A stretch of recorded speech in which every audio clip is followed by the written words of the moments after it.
Hi again, welcome back to the Introduction to Photography. This is lesson 3. We're going to be talking about how to get the most out of your point and shoot digital camera today, and we'll be addressing some of the different techniques and methods that you can use in order to get the best pictures out of your camera, in order to really take advantage of the features that are available in your camera. So thanks everybody for joining us here at the house and online. I'm glad you're here.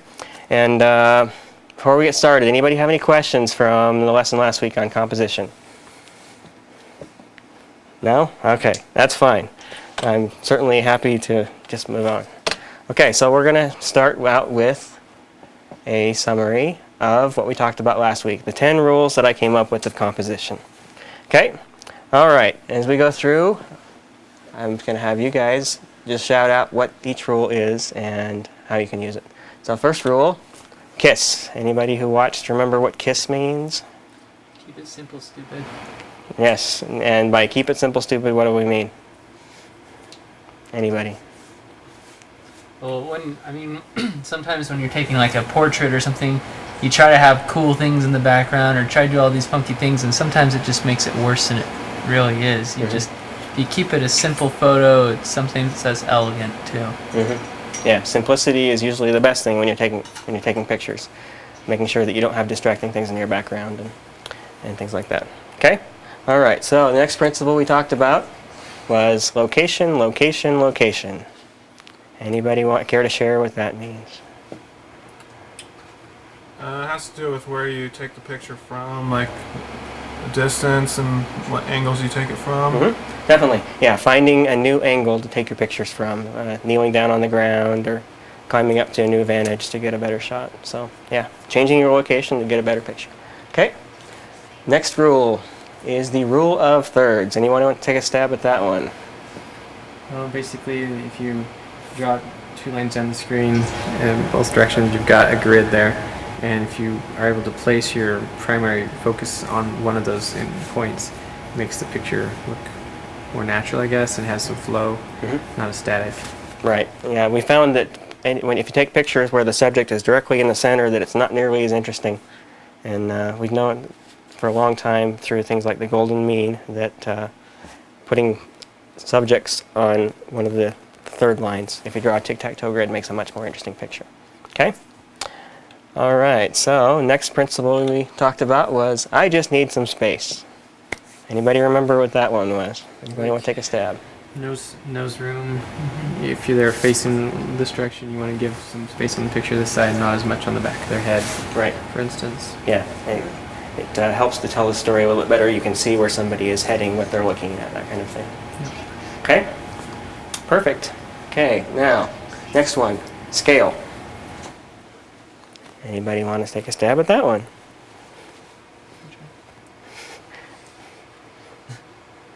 No? Nobody? Don't have a huge face. Yeah.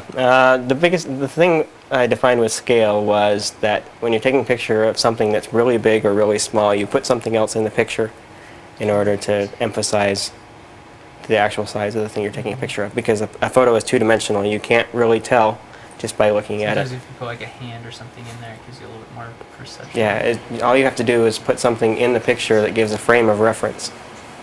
So that people can understand just how big or small something is. It is important, though. I remember there was that one picture you showed where there's like it was like arches. There's some guy in the picture, but he was so far away, you really couldn't even see him at first. Right. So I think it's important that the object be at least big enough you can tell. Yeah, definitely. See that it's there. That wasn't a great example, but it's the only one I found quickly. Just scanning through my photos, where I had something that was big and something small in the same photo. Okay. All right. So that's scale.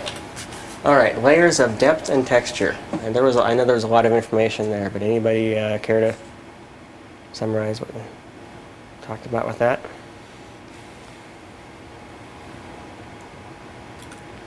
Talked about having a foreground, middle ground, and a background. Yeah, that's definitely a part of having layers in your photograph.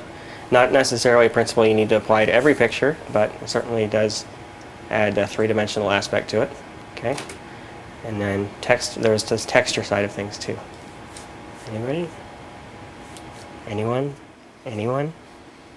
Bueller?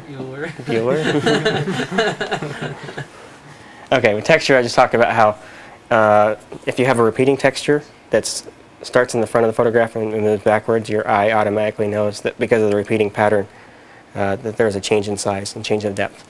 And then also by side lighting something with the texture, you can get the sense of 3-dimension as well. So this is our principle of getting 3 dimensions into a picture. Okay, leading lines. This is an easy one. What are leading lines? You have a bunch of lines that kind of point to the subject or at least draw your attention in a certain direction. Mm-hmm. Yep, definitely. Any sort of lines in the picture, whether it be real lines or differences in color or contrast, anything that kind of draws some sort of line to lead your eye into the real center of attention in the photograph. Okay, perfect. Okay, and then shapes, very similar to lines.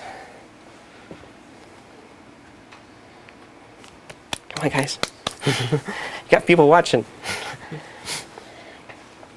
Okay, basically with shapes is like anything made up of lines, circles, triangles, squares, etc. We talked about how triangles, equilateral triangles, make some of the nicest looking shapes. Okay? All right, so moving on to balance. What was balance? Basically, in an image, you've got, well, obviously different objects in it, and it's best if you can compose it such that when you look at it, it feels balanced. So if there's somebody on one side, there's something on the other side, hopefully that'll balance it slightly. Right. Yeah, exactly. And it could be one big object and several smaller objects, too. Right, and you just have something in the picture to kind of make it so that a balance, or a picture isn't imbalanced. You don't have too much on one side, not enough on another. So, yeah, exactly. Okay? And then our last one was color. And we're going to focus more on this one next week. But the principle here was what?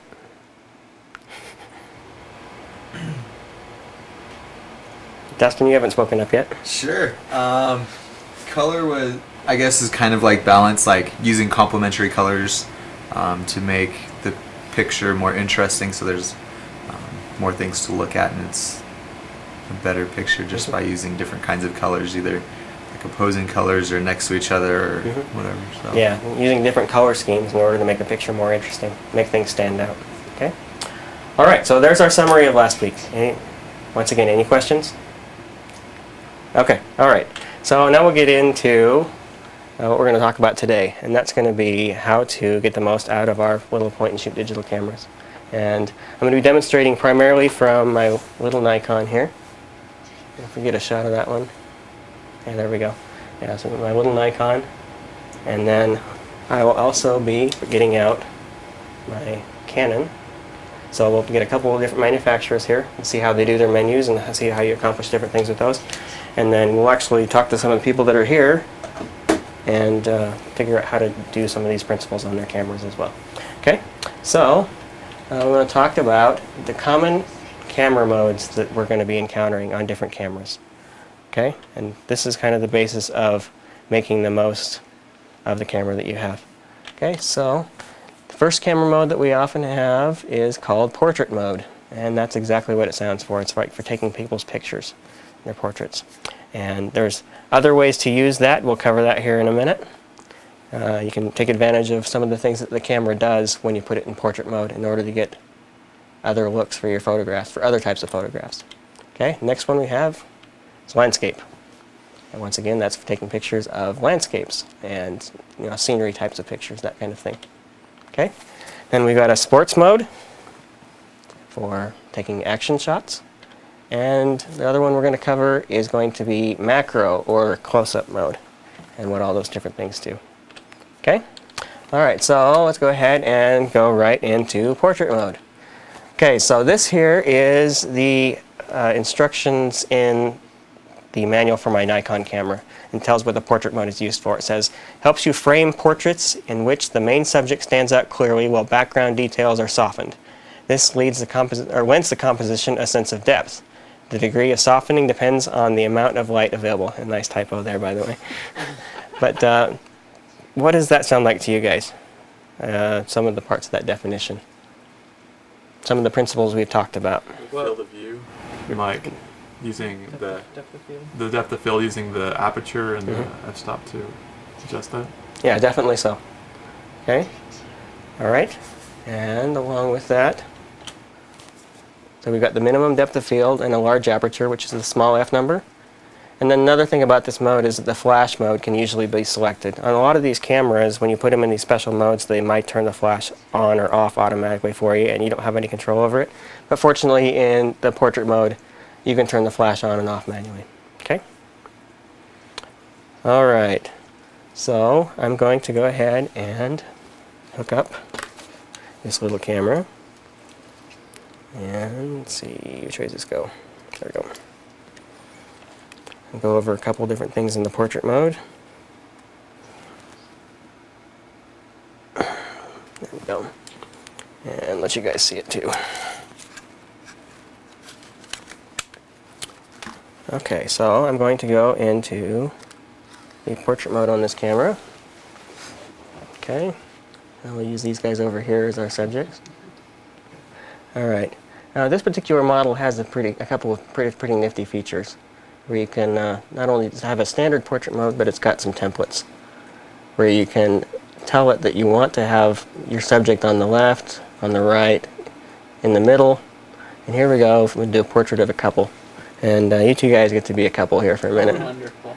So here's the camera is using this guideline to help know how to focus and get the proper lighting and so forth.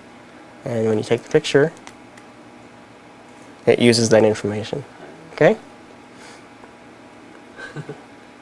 So there's our picture. Okay? All right, so that's kind of the basics of the portrait mode. We talked a minute ago about how it allows a minimum depth of field. So in addition to allowing you to take pictures, you can use it anytime you want to have a shallow depth of field in your pictures. Okay? All right. Not the right source. Here we go. Okay. All right, so that's portrait mode. Can you guys think of any other potential uses for a mode like that? When else would you want to have a shallow depth of field? Maybe if you're taking a picture of a flower or something that's really close like that, something that's an intimate photo. So it's not always a person, but it could be something that you want to be personified or have that animation. Definitely. Yeah, and that's a great way to use the portrait mode on a camera. Is anytime you want to have that intimate feeling with the subject. So if you want that minimum depth of field, your camera usually has a portrait mode that you can use in order to get that. And a lot of these small cameras, like this one in particular, it doesn't actually have a way of manually adjusting the aperture in order to get that shallow depth of field, large aperture. So what you have to do is you have to go into the portrait mode in order to get that setting. Okay? So that's just one way you can use the portrait mode there. Okay? All right, so we'll move over to the landscape mode. All right, here's the landscape mode. So we'll talk about it here for a second. Okay, and the instructions manual for this camera says it helps you frame vivid landscape shots that enhance outlines, colors, and contrast. So some of those principles we haven't talked about, but I know you guys know some of them, so let's just go ahead and talk about them anyway. So what sort of things are going on internally in the camera when you select the landscape mode, according to this description?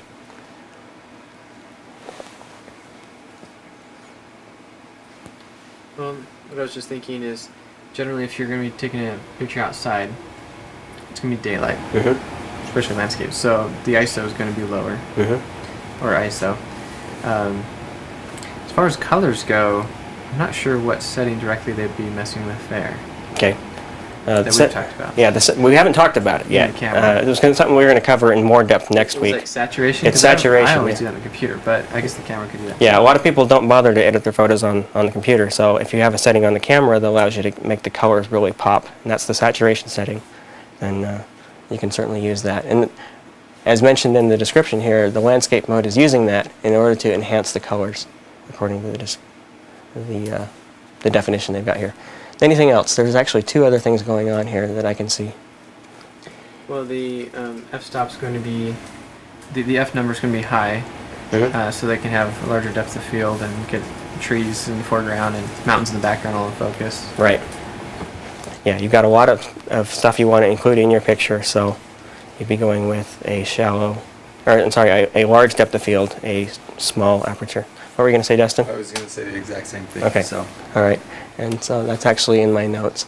It gives you, the landscape mode gives you the large depth of field. It gives you a small aperture, which is the large f number. It applies some image sharpening in order to make edges on objects stand out a little bit more. Increases the contrast so that blacks are more black and whites are more white. And in most cases, the flash in this mode should be disabled. Why would that be? Why do we want to disable the mode, the flash in the landscape mode?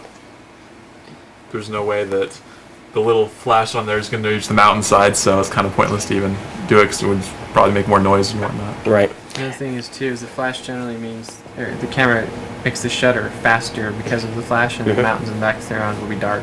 Very good. Yeah, I mentioned that last week when we did a review. So yeah, first of all, the flash isn't going to reach. There's no way it's going to reach the faraway objects. And because of the flashes on, the camera is going to be selecting certain settings, certain shutter speed and whatnot. And that can mess you up when you're trying to take a landscape type of photo. Okay? You guys have all been or seen on TV football games and whatnot where you see a million flashes going off in the stands. How many of those pictures do you think actually come out? Probably about none of them. So if you're taking a picture in that sort of situation where your subject is far away, you can use the landscape mode on your camera. Okay? All right, so we've covered all of that, and I'll just go into the landscape mode on the camera here.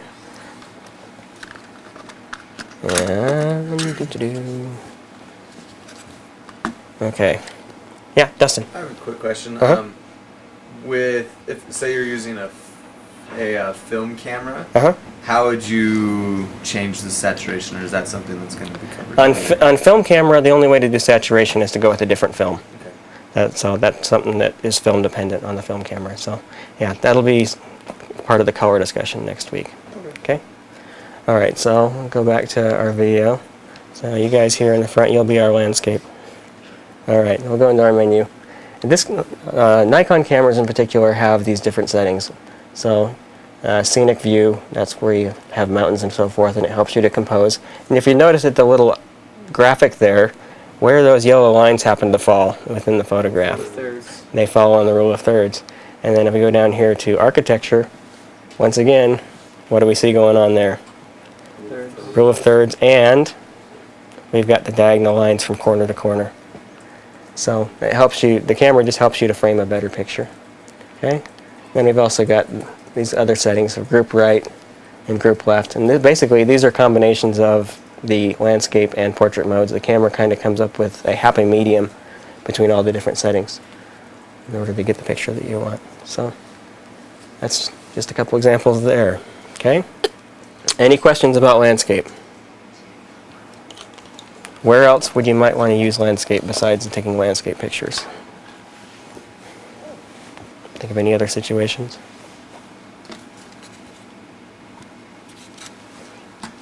Yeah. I mean, anything where you're kind of shooting something that's really far away, large depth of field. Mhm. It could be a big, I don't know, like a graduation or something where you're taking a picture of like the whole audience, or like you kind of said, like the football field, if you're trying to get an aerial view, or something from a large vantage point or something like that. Right. Yeah, definitely. Anytime when you've got subjects both close and far away, the landscape mode is a good mode to use for that.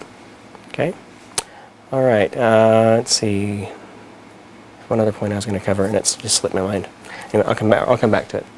Okay. So that's it for landscape. Then we'll go ahead and move into. Oh, that's not the right one. I think I lost it. Yeah, I did. Okay.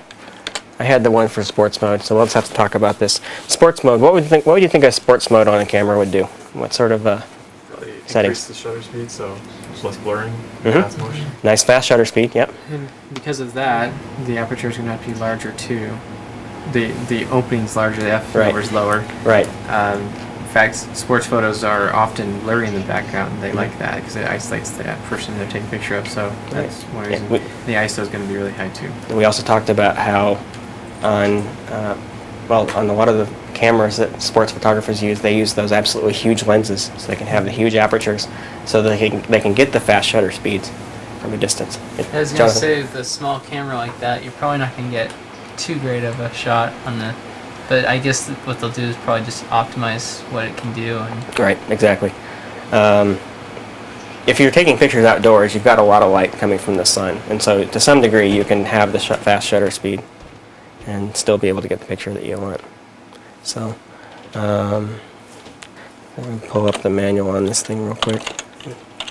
Maybe I can recreate my slide. So, by the way, anybody watching at home, if you have a question, feel free to email it in. The address is photoclass@maxoutput.com, and I will be checking email and answering questions. Okay, so just bear with me 1 second, and I will find the sports mode.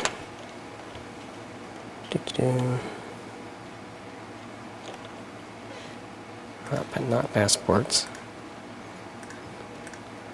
I wanted to cover this because there's a couple other things that it mentions.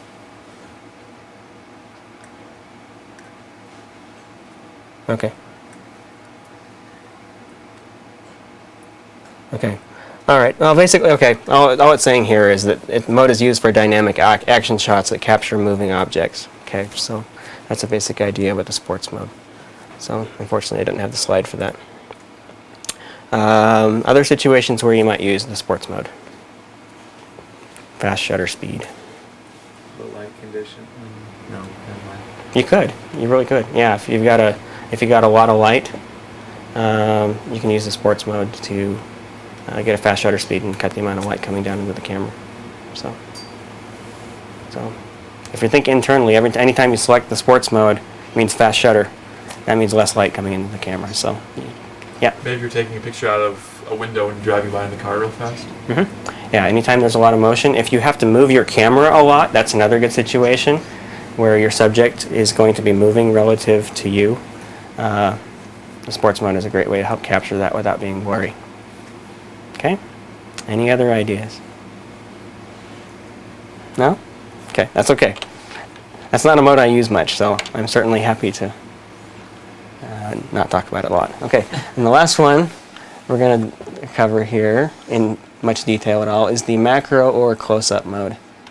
Okay, it's used to capture vivid colors in close-up shots of flowers, insects, and other small objects with a background artistically blurred. Sounds a lot like what? Portrait. Sounds a lot like portrait, doesn't it? The difference here is, well, first of all, it increases the color saturation, and on most cameras it'll also enable a close focusing mode so that you can actually focus on objects that are really close to the lens. And normally lenses, when they're not in macro mode, are only able to focus on objects that are a certain distance away and farther. And you turn on the macro mode and it allows you to go quite a bit farther.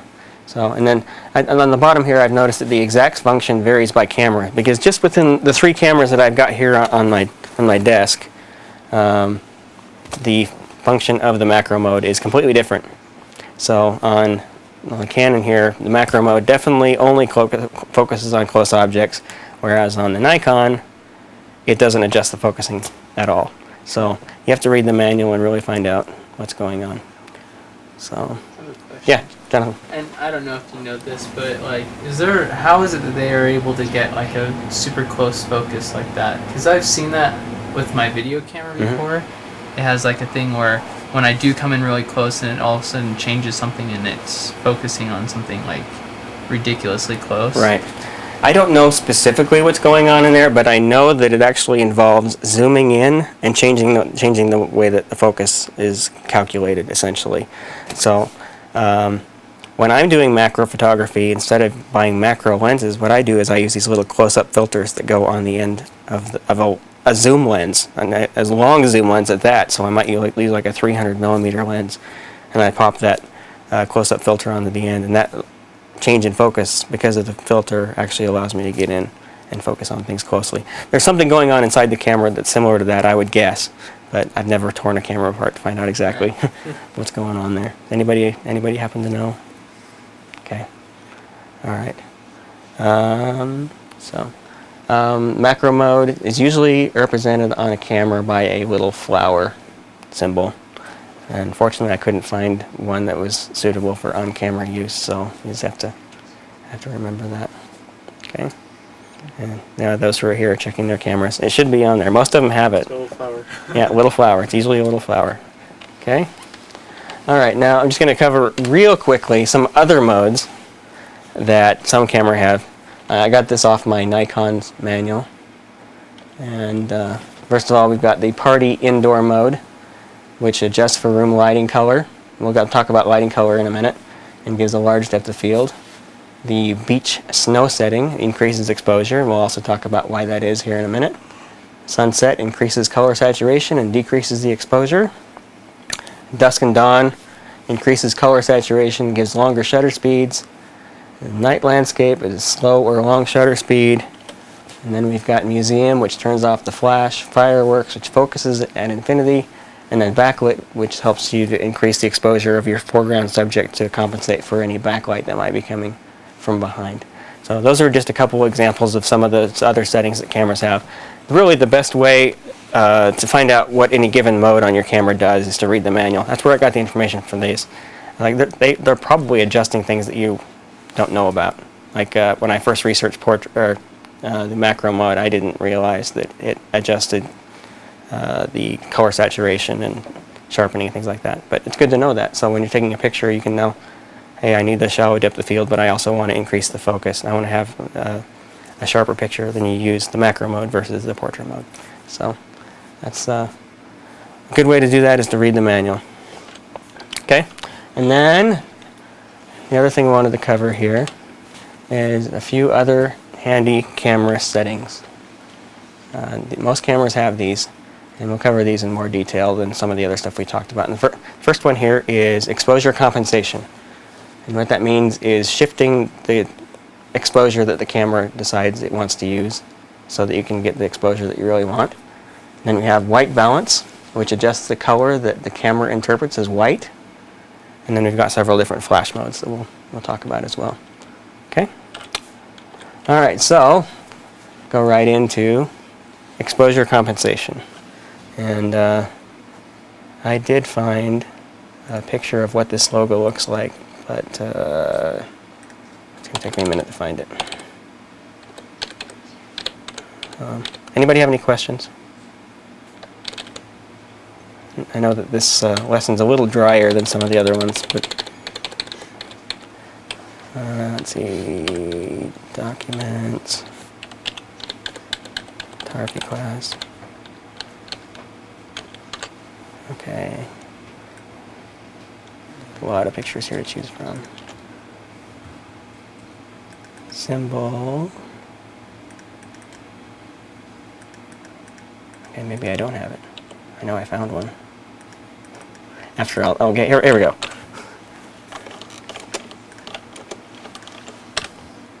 Nope, that's not it. Okay, there we go. It's absolutely huge. Excuse me. This is what the exposure compensation icon will look like on your camera. And like I mentioned before, this is what we use to adjust how much the camera exposes a given image. And let's see, go back to the definition here. When you take a picture with especially with a point-and-shoot camera, it tries to look at the scene that you're taking a picture of and decide what the proper exposure is based on the amount of light coming into the lens. And there are some scenes that are a little bit too confusing the camera can't handle well. Anything that's really bright or really dark, the camera will have a really hard time with. So we have bright scenes like a beach or in the snow. Those pictures actually tend to be underexposed, making the snow or beach look gray. And then we've got dark scenes such as nighttime shots, and you guys have all seen pictures that are taken at night where black is not black, it's actually showing up as gray. And it's because the camera is trying to overexpose. And the best thing that we can do to take care of that is use the exposure compensation feature on the camera. So I'll go back to my Nikon. And you won't be able to see it here, but there's a button just to the right, and you press it, and there's your exposure compensation. And you can shift it, and these numbers are what we call stops. We talked a little bit about stops in the first episode, but so you can see very clearly that as I'm adjusting this, it's actually adjusting the brightness of the image itself. If you're taking a picture in the snow, the camera thinks there's too much white here, so it decreases the exposure. So what you want to do is you come into your exposure compensation and you shift it up.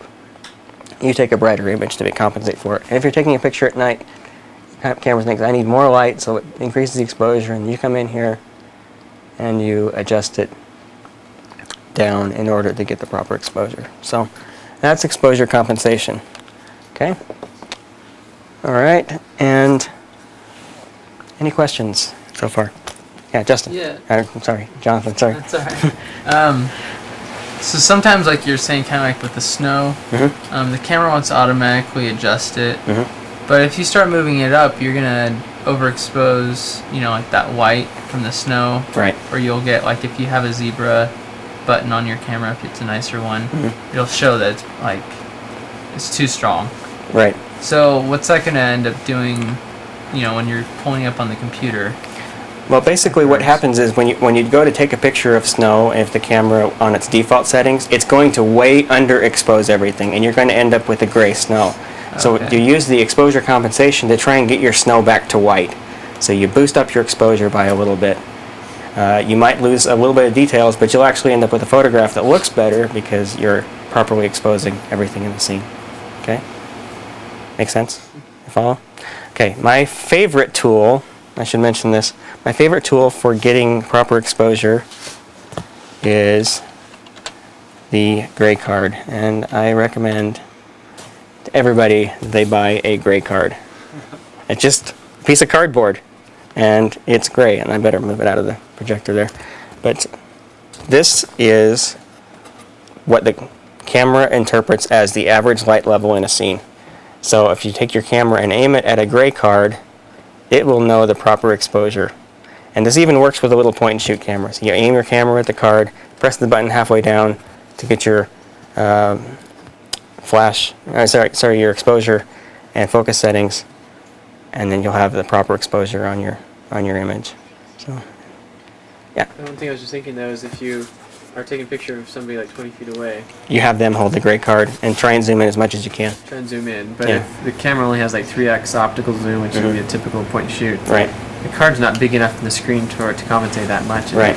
Yeah, there's to be honest, there's not a whole lot you can do about that, except maybe walk up close.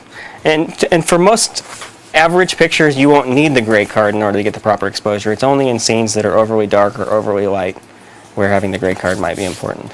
Yeah, Jonathan? So the camera has like the halfway button, like you were just saying. Right.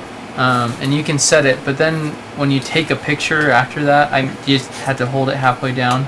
You have to hold it halfway down until you take it on move the most. card off the screen, Right. and then snap, right? Right. Yeah.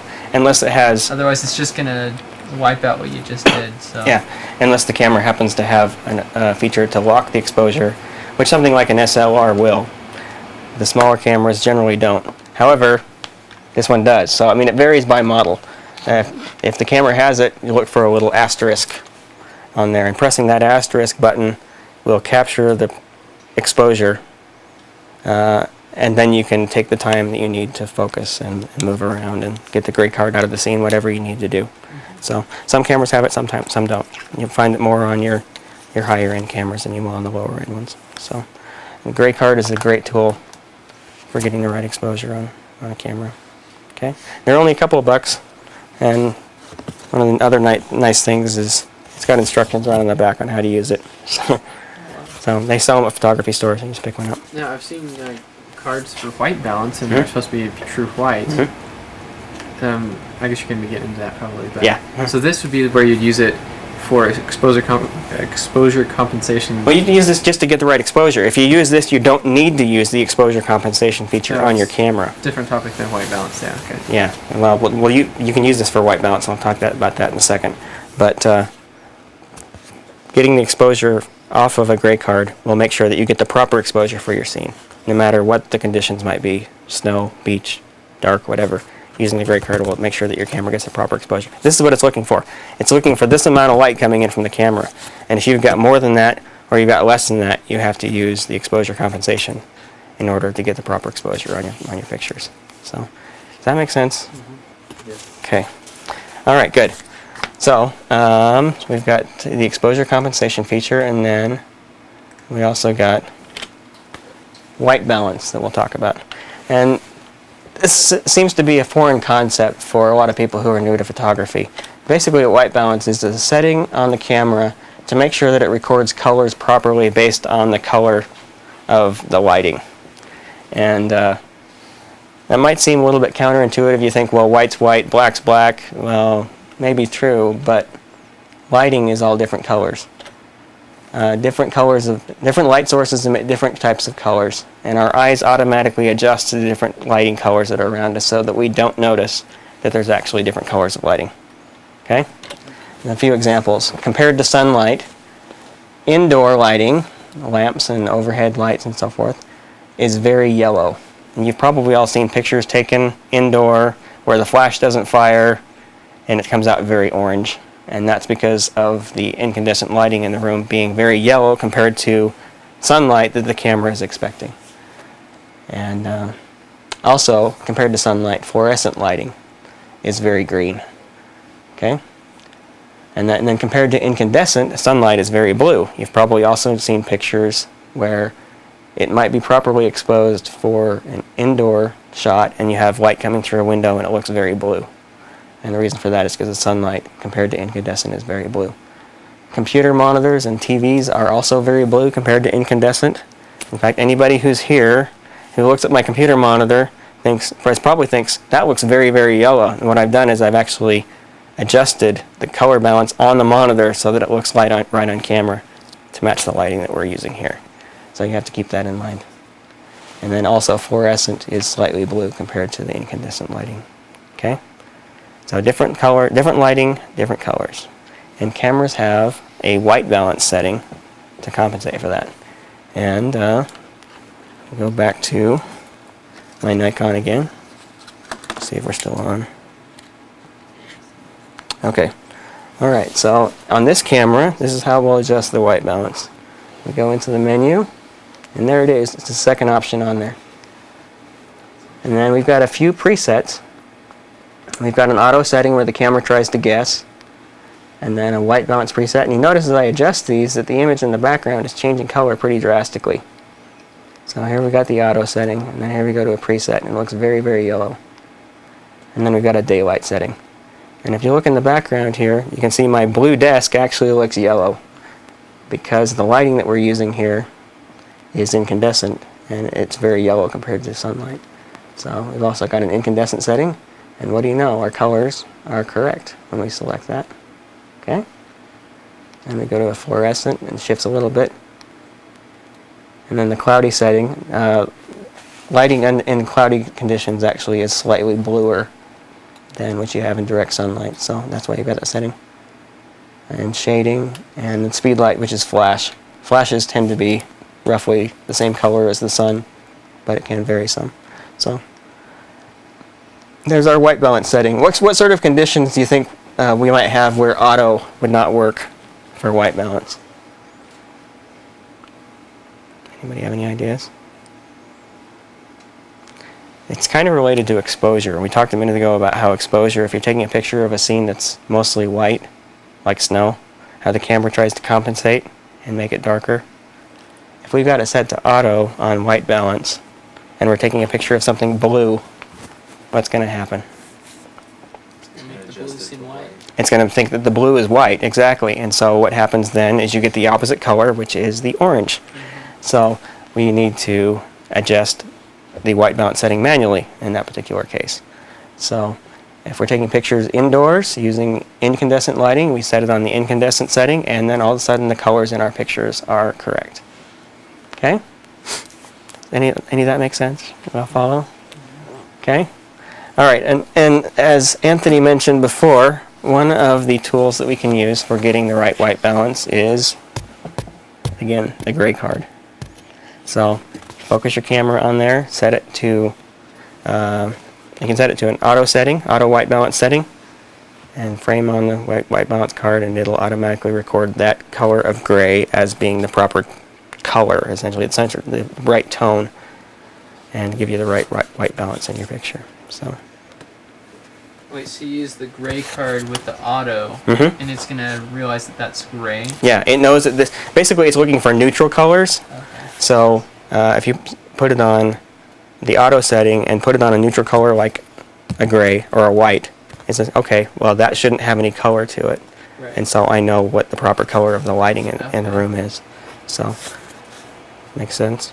So, gray cards are a great thing to have. Only a couple of bucks. So, I carry one with my video camera and I carry one with my still camera. They help me get the right color in all my images. And one of the problems is, even if we have Photoshop and we try and fix the color in a picture that's wrong, we generally can't do it because it's a long, complicated explanation, but there isn't enough information in the picture in order to get the proper color if it doesn't have the right white balance setting from the time it was taken. What about raw? If you shoot raw? If you're shooting raw, that's an entirely different case. It doesn't actually apply the white balance setting to the image. It's just recording the information directly off of the sensor. But we're talking about point and shoot here. Yeah, we're talking primarily about point and shoot here. And to be honest, some have raw. This one has raw capability on it. Yeah, it's a point and shoot camera, but it has a raw capability. Right? Oh, okay. So, yeah, if your camera has a raw setting, you don't really necessarily need to worry about white balance as much because you can set it when you're converting from raw to whatever other format you're working with. When you bring it into Photoshop, you can actually select the white balance setting you want. So, okay. All right, and the last thing that I wanted to cover is going to be flash mode. Let's see, we'll get out of here. Okay. All right, so click on the little flash button here on the camera, and we get all these different settings. And if it stays, okay. Auto flash, basically what auto flash means there is that it's going to determine, on its own, whether you need the flash or not. Sometimes it's right, sometimes it's wrong. The best way to go is to actually use a manual setting. This first one here, I have to keep moving in order to make it not go away. The first setting is red eye reduction. So it does the pre-fire flash, it does a smaller flash in order to get people's eyes used to the light, and then it takes the real picture. And then the second one is the no flash setting, where you might be taking a picture where you don't want the look of the flash, you don't want the deer in the headlights kind of look, so you turn off your flash. Of course, you have to make sure you have enough light in order to take the picture without flash. Then we've got the mode to just turn on the flash, and then this mode right here is a setting that allows you to take a picture using a flash and still expose everything else behind it properly. So if you're taking a picture of somebody outdoors and you want to be able to get the scenery behind them at night, that's the setting you would use for that. So those are just a few of the different flash modes that you might get in your camera. So, any questions with that? Okay, all right. I've got a couple of questions here. Okay, it says the question. This is Chris from Lehigh, Utah. It says, "Can you trust the camera's automatic white balance? Can you use a white card?" I kind of already covered that, but the camera's automatic white balance only works in scenes where it has something that's white or gray to focus on, and it can find it easily. So any other time you might use a white card or a gray card in order to find that white balance. So, okay. All right. Any other questions? So, we're nearing an hour here, so about the target time. But, anybody has any other questions, we can certainly ask them afterwards. Any web questions, feel free to email them in and I'll email you back. Remember that address is photoclass@maxoutput.com.